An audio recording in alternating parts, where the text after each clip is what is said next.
Mummy Bloom എന്ന് പറഞ്ഞൊരു പ്രൊസീജിയറിനെ കുറിച്ച് കേട്ടിരുന്നു. അപ്പോൾ അതിൻ്റെ ഡീറ്റെയിൽസ് എന്ന് അറിഞ്ഞാൽ കൊള്ളാം. എന്തൊക്കെയാണ് അതിനകത്ത് ഇൻക്ലൂഡഡ് ആയിട്ടുള്ളത്? മമ്മി ബ്ലൂം എന്ന് പറയുമ്പോൾ നമ്മൾ പോസ്റ്റ് പ്രഗ്നൻസി നമ്മൾ ഫിഗർ റിക്കവറി ചെയ്യാനുള്ള ഏറ്റവും അഡ്വാൻസ്ഡ് ആയിട്ടുള്ളൊരു പ്രോട്ടോക്കോളാണ്. അത് ഫുള്ളി സേഫാണ്, നോൺ ഇൻവേസീവ്, നോ ഡൗൺ ടൈമാണ്. നമ്മളെ ബോഡീനെ റെസ്പെക്ട് ചെയ്തിട്ട് തന്നെയാണ് അത് ചെയ്യേണ്ടത്. നമുക്കറിയാം പ്രഗ്നൻസിയിൽ നമുക്ക് ഫാറ്റ് ഡിപ്പോസിറ്റ്സ് വരും, മസിൽസിൻ്റെ ടോൺ കുറയും, സ്കിൻ സാഗി. ഇതാണ് ബേസിക്കായിട്ട് നമ്മുടെ ബെല്ലിയിൽ വരുന്ന ചേഞ്ചസ്. അത് നമുക്ക് മെഡിക്കൽ ക്രയോളജിസ്റ്റ് വഴി ഫാറ്റ് റിമൂവ് ചെയ്യും. അതേപോലെ മസിൽസ് ടോൺഡ് ആവും, ഹൈ ഇൻറ്റൻസിറ്റി EMS, പിന്നെ RF വെച്ച് സ്കിൻ ടൈറ്റ് ഉണ്ടാവും. ഇത് റിസൾട്ട്സ് ഓൾമോസ്റ്റ് ഒരു പെർമനൻറ്റ് റിസൾട്ട്സാണ്. നമ്മളിപ്പോൾ അതിൻ്റെ കൂടെ ഒരു ഡയറ്റും എക്സസൈസൊക്കെ മെയിൻറ്റെയിൻ ചെയ്ത് നമുക്കിതൊരു പെർമനൻറ്റ് റിസൾട്ട്സ് ആയിട്ട് കിട്ടുന്നതാണ്. ഇത് പ്രഗ്നൻസി കഴിഞ്ഞിട്ട് എത്ര നാൾ കഴിഞ്ഞിട്ട് പ്രൊസീജിയേഴ്സ് സ്റ്റാർട്ട് ചെയ്യാൻ പറ്റും? എന്തെങ്കിലും സൈഡ് എഫക്ട്സ് നമ്മൾ കൺസിഡർ ചെയ്യണോ? അല്ലെങ്കിൽ അടുത്തൊരു പ്രഗ്നൻസിക്ക് ട്രൈ ചെയ്യുന്നുണ്ടെങ്കിൽ ആ ഒരു ടൈം എന്തെങ്കിലും ഗ്യാപ്പ് വെക്കണോ? അതിനെ കുറിച്ച് ഡീറ്റെയിൽസ് ഒന്ന് പറയാമോ? ഇത് നമുക്ക് പ്രഗ്നൻസി ഒരു നോർമൽ ഡെലിവറി ആണെങ്കിൽ നമുക്കൊരു 3 months കഴിഞ്ഞിട്ട് വേണമെങ്കിൽ ഈ പ്രൊസീജിയേഴ്സ് ചെയ്യാം. പിന്നെ സിസേറിയൻ സെക്ഷനാണ് നമ്മൾ കുറച്ചും കൂടെ ഒരു ടൈം കൊടുക്കും. അപ്പോൾ ഒരു 6 months കഴിഞ്ഞിട്ടായിരിക്കും ചെയ്യാം. അതിന് ഏജ് ലിമിറ്റ് ഇല്ല. നമ്മൾ കുറച്ച് അഡ്വാൻസ് സ്റ്റേജ് 50s 60s വരെ നമ്മൾ ചെയ്തിട്ടുണ്ട്. അതിന് പ്രോബ്ലം ഇല്ല. അതേപോലെ തന്നെ നമ്മൾ സെക്കൻഡ് പ്രഗ്നൻസി പ്ലാൻ ചെയ്യുന്നത് അതിന് മുന്നേ അത് ഫസ്റ്റ് കഴിഞ്ഞിട്ട് നമുക്ക് ബോഡി ഫാറ്റ് കുറയ്ക്കാൻ മസിൽ ടോൺ ചെയ്യുമ്പോൾ നമ്മൾ സെക്കൻഡ് പ്രഗ്നൻസിയിൽ നമുക്ക് വരുന്ന ഒരു ബെല്ലി ഫാറ്റിൻ്റെ ഡാമേജ് കുറയും. ഇപ്പോൾ കൂടുതലും ആൾക്കാർ സർജിക്കൽ പ്രൊസീജിയേഴ്സ് ആണല്ലോ ഓപ്റ്റ് ചെയ്യുന്നത്. അപ്പം ഈ പ്രൊസീജിയറിന് സർജിക്കൽ അല്ല, ഇത് തമ്മിലുള്ള ഡിഫറൻസും അഡ്വാൻറ്റേജസും ഒന്ന് പറയാമോ? നോർമലി നമ്മളെല്ലാവരും ഇപ്പോൾ നമുക്കൊരു സർജറി നോൺ സർജിക്കൽ ഓപ്ഷൻ ഉണ്ട്, നമ്മൾ ഏതായിരിക്കും ചൂസ് ചെയ്യുക? Non surgical. നമുക്ക് പ്രൊവൈഡ് നമുക്ക് സർജറി ചെയ്യുന്നതിൻ്റെ റിസൾട്ട്സ് കിട്ടുന്നത് നമ്മൾ നോൺ സർജിക്കൽ ചൂസ് ചെയ്യും അല്ലേ. ഈ സർജറി എന്ന് പറയുമ്പോൾ ഒരു ഷോർട്ട് കട്ടാണ്. നമ്മൾ പെട്ടെന്ന് ഇത് ഒഴിവാക്കാമെന്നുള്ള ഒരു കൺസെപ്റ്റിലാണ് പോകുന്നത്. അങ്ങനെ പോകുമ്പോൾ അതിന് ഷോർട്ട് ടേം റിസൾട്ട്സ് ആണ് കിട്ടുക. കാരണം ഒരാൾക്ക് ഫാറ്റ് അക്യുമുലേറ്റ് ചെയ്യാനുള്ള പല കാരണം ഉണ്ടാവും. കൂടുതൽ കാലറി ഇൻടേക്ക്, എക്സസൈസ് ഇല്ല, എല്ലാവർക്കും ഹോർമോണൽ ഇംബാലൻസ്, അല്ല മെറ്റബോളിക് റേറ്റ് സ്ലോ ആയിരിക്കും. അപ്പോൾ ഇതൊക്കെ കാരണം ഈ ഫാറ്റ് ഡിപ്പോസിറ്റ്സ് വരും. അപ്പോൾ നമ്മളിതൊന്നും കറക്റ്റ് ചെയ്യാണ്ട് ജസ്റ്റ് പോയിട്ട് ഫാറ്റ് എടുത്ത് കളയുമ്പോൾ പിന്നെ അവർ അക്യുമുലേറ്റ് ചെയ്യും ഫാറ്റ്. പല ക്ലയൻറ്റ്സ് നമ്മൾ കാണാം, അവർ കൂടുതൽ ഫാറ്റ് ആയിട്ട് വരും. അപ്പോൾ ആ രീതിയിൽ നമ്മൾ ഷോർട്ട് കട്ട് ചെയ്തിട്ട് കാര്യമില്ല. അപ്പോൾ നമ്മളിവിടെ ഇത് നോൺ സർജിക്കലി ചെയ്യുന്നതൊന്ന് മെയിൻ അഡ്വാൻറ്റേജ്, ഇതിന് സൈഡ് എഫക്ട്സ് ഇല്ല. പിന്നെ സർജറി എന്ന് പറയുമ്പോൾ നമുക്കറിയാം അതിൻ്റേതായ കോംപ്ലിക്കേഷൻസ്. ഏറ്റവും റയറസ്റ്റ് കോംപ്ലിക്കേഷൻ ആണെങ്കിൽ ഒരു ഫാറ്റ് എംബോളിസം എന്ന് പറഞ്ഞൊരു കണ്ടീഷൻ ഉണ്ട്. അപ്പോൾ ചിലപ്പോൾ ഡെത്ത് വരെ സംഭവിക്കാം. അതുപോലെ സിവിയർ ഇൻഫെക്ഷൻസ് വരാം. നമ്മളൊരു കോസ്മെറ്റിക് കൺസേണിന് വേണ്ടിയിട്ടാണ് നമ്മളിത് ചെയ്യുന്നത്. വേറൊരു എമർജൻസി ആണെങ്കിൽ നമുക്ക് സർജറി ചെയ്തേ പറ്റൂ. അതേപോലെ എക്സ്റ്റെൻസീവായിട്ട് ഫാറ്റ് തൂങ്ങിക്കിടക്കുന്നവരൊക്കെയാണ് അത് നമ്മൾ അബ്ഡോമിനോപ്ലാസ്റ്റി ചെയ്യേണ്ടി വരും. അല്ലാതെ നോർമലി ഒരു ഫാറ്റ് ഡിപ്പോസിറ്റ്സ് ഒരു 35 BMI ഒക്കെ ഉള്ളവർക്ക് നമുക്ക് ഇത് ചെയ്യാൻ പറ്റും.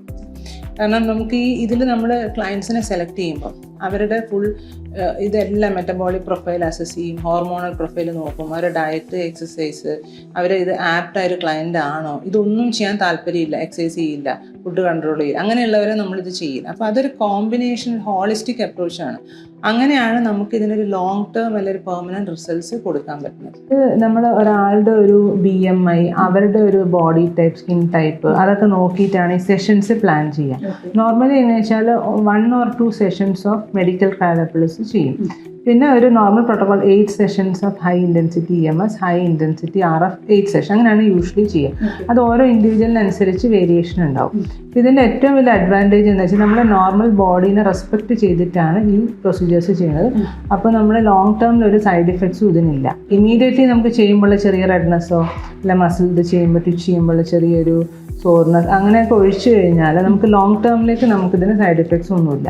പിന്നെ നമുക്ക് നെക്സ്റ്റ് ഡേ തന്നെ നമ്മളെ വർക്ക് നമുക്ക് സ്റ്റാർട്ട് ചെയ്യാം. നമുക്കതിനൊരു റെസ്റ്റോ ഒന്നും ആവശ്യമില്ല, എക്സസൈസ് റീസ്റ്റാർട്ട് ചെയ്യാം. അപ്പോൾ നമ്മളെ വർക്ക് ഇൻട്രപ്റ്റ് ചെയ്യുന്ന ഒരു പ്രൊസീജിയർ അല്ലത്. ഈ ഫാറ്റ് ഫ്രീസിംഗ് എന്നുള്ള പ്രൊസീജിയർ മുന്നേ കേട്ടിട്ടുണ്ട്. ഇപ്പോൾ ഫ്രണ്ട്സൊക്കെ ചെയ്ത് കഴിയുമ്പോഴത്തേക്കും അതിൻ്റെ സൈഡ് എഫക്ട്സും കുറച്ചൊക്കെ ഉള്ളതായിട്ട് കേട്ടിട്ടുണ്ട്. അപ്പോൾ ഈ മെഷീന് നേരത്തെ ഉള്ളതിനെക്കാട്ടിലും എന്ത് അഡ്വാൻസ്മെൻ്റ് ആണുള്ളതെന്ന് പറയാമോ? ഇത് ലേറ്റസ്റ്റ് ജനറേഷൻ 360 ഡിഗ്രി ബോഡി കോണ്ടോറിംഗ് എന്ന് പറഞ്ഞിട്ടുള്ളൊരു കൺസെപ്റ്റാണ്. അതിൽ ഇവർക്കൊരു പേറ്റൻറ്റഡ് കൂളിംഗ് സിസ്റ്റം ഉണ്ട്. അത് ഓവറോൾ 360 ഡിഗ്രി കൂളിംഗ് ആണ്, പ്ലേറ്റ് സിസ്റ്റം അല്ല. അപ്പോൾ നമുക്ക് സക്ഷൻ അതൊക്കെ കുറവാണ്, വാക്യൂം കുറയ്ക്കാം. നമുക്ക് ഓരോ ക്ലയൻറ്റിനനുസരിച്ച് നമുക്കത് ചേഞ്ച് ചെയ്യാം. അപ്പോൾ അതിന് സൈഡ് എഫക്ട്സ് ഒന്നും റിപ്പോർട്ട് ചെയ്തില്ല. ഇപ്പോൾ ലോങ് ടേം ഇതിനൊരു സേഫ്റ്റി പ്രൊഫൈലുണ്ട് ഈ മെഷീന്. പിന്നെ അതേപോലെ നമുക്ക് ഒരേ ടൈം നമുക്ക് ഭയങ്കര പ്രഷ്യസ് ആണ്. അപ്പോൾ നമുക്ക് ഒരു ആപ്ലിക്കേറ്റർ വെച്ചിട്ട് കണക്ട് ചെയ്യുമ്പോൾ 4 മണിക്കൂറൊക്കെ എടുക്കും ഒരു ബെല്ല് ചെയ്ത്. ഇപ്പോൾ നമുക്ക് ഹാഫ് ആൻ അവർ മതി. ഹാഫ് ആൻ അവർ നമുക്ക് 4 ആപ്ലിക്കേറ്റേഴ്സ് കണക്ട് ചെയ്യാം, സിംഗിൾ സെഷൻ. അപ്പോൾ നമുക്ക് ടൈം ഭയങ്കര അഡ്വാൻറ്റേജ് ആണ്. കൂളിങ്ങിൻ്റെ ഇൻറ്റൻസിറ്റി കൂടി, അപ്പോൾ റിസൾട്ട്സ് ബെറ്റർ ആണ്. അപ്പോൾ നമുക്ക് മുന്നേയൊക്കെ ഒരു വളരെ ചെറിയ ഫാറ്റ് പോക്കറ്റ്സ് ഇത് വെച്ച് ട്രീറ്റ് ചെയ്യാൻ പറ്റുള്ളൂ. ഇപ്പോൾ നമുക്ക് കുറച്ചും കൂടെ BMI 30-35 ഉള്ള ആൾക്കാർ, കുറച്ച് എക്സ്റ്റെൻസീവ് ഫാറ്റ് ഉള്ളവരെ വെച്ച് വരെ നമുക്ക് ഇത് വെച്ചിട്ട് ട്രീറ്റ് ചെയ്യാൻ പറ്റുന്നുണ്ട്. ഈ ഫാറ്റ് ഫ്രീസിങ് കഴിഞ്ഞിട്ടുള്ള നെക്സ്റ്റ് പ്രൊസീജിയർ എന്ന് പറഞ്ഞാൽ മസിൽ ടോണിങ് ആണല്ലോ. അതിൻ്റെ പ്രൊസീജിയേഴ്സ് എങ്ങനെയാണ് ചെയ്യാറുള്ളത്? മസിൽ ടോണിങ് ആണ് നമ്മുടെ സെക്കൻഡ് സ്റ്റെപ്പ്. അതിനുള്ള ഏറ്റവും പവർഫുൾ ആയിട്ടുള്ള മെഷീനാണിത്, ക്രിസ്റ്റൽ ഫിറ്റ്.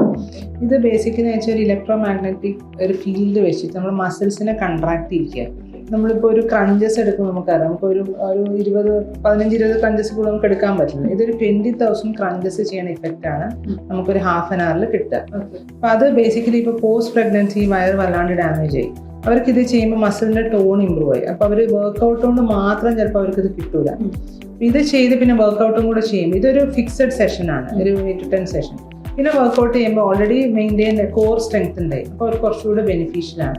അതേപോലെ ഇത് വയറ് മാത്രമല്ല, നമ്മൾ ചെസ്റ്റ് ഒഴിച്ചിട്ട് ബാക്കി എല്ലാ ഏരിയ, ആം, തൈസ്, ബട്ടക്സ്, ഈ ഏരിയാസിലൊക്കെ നമുക്കിത് ചെയ്യാം. ഇതേപോലെ ഇനി പ്രഗ്നൻസി അല്ല, നമുക്ക് നോർമലി ഒരാൾ കുറച്ചുകൂടെ ടോൺഡ് ആവണം, അങ്ങനെയുള്ളവർക്കും ഈ ട്രീറ്റ്മെൻറ്റ് യൂസ് ചെയ്യാം. അത് നമ്മൾ ഈ വയറിൻ്റെ ഉള്ളിലുള്ള ഫാറ്റ്, അതുപോലെ മസിലിൻ്റെ ഉള്ളിലുള്ള ഫാറ്റ് ഒക്കെ കുറയും. ചെറിയ രീതിയിൽ ഫാറ്റ് ഡെഫിസിറ്റ്സ് ഉള്ളെങ്കിൽ നമുക്കിത് മാത്രം ചെയ്താലും മതി. ഡോക്ടർ, സ്കിൻ ടൈറ്റനിങ് അല്ലെങ്കിൽ സ്കിൻ ഫേമിംഗ് ആണ് തേർഡ് സ്റ്റെപ്പ് എന്ന് പറഞ്ഞല്ലോ. അതിപ്പോൾ ഓരോ ഏരിയാസും ടാർഗറ്റഡ് ആയിട്ട് എങ്ങനെയാണ് ഈ മെഷീൻ വെച്ചിട്ട് ചെയ്യുന്നത് എന്ന് പറയാമോ? മമ്മി ബ്ലൂമിലെ തേർഡ് സ്റ്റെപ്പാണ് നമ്മുടെ ഈ സ്കിൻ ടൈറ്റനിങ്. അതിന് ക്രിസ്റ്റൽ സ്കിൻ എന്ന് പറഞ്ഞൊരു മൾട്ടി റേഡിയോ ഫ്രീക്വൻസി മെഷീനാണ് നമ്മൾ യൂസ് ചെയ്യുന്നത്. അത് നമുക്ക് ഫേസ്, ബോഡി എല്ലാത്തിനും യൂസ് ചെയ്യാം. അതൊരു 15 to 30 minutes പ്രൊസീജിയറാണ്, വീക്ക്ലി വൺസ്. നമുക്ക് ക്രിസ്റ്റൽ ഫിറ്റും ഇതും കമ്പൈൻ ചെയ്ത് ചെയ്യാം.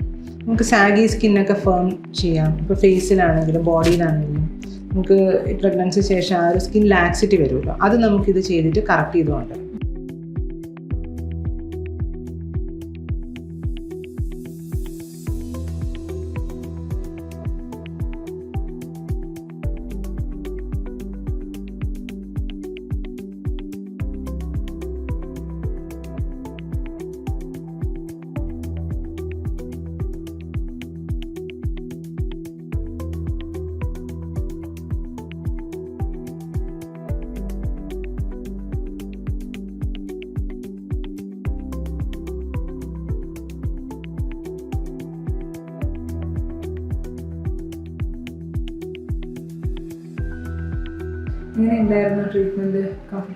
നല്ല കംഫർട്ടബിൾ ആയിരുന്നു.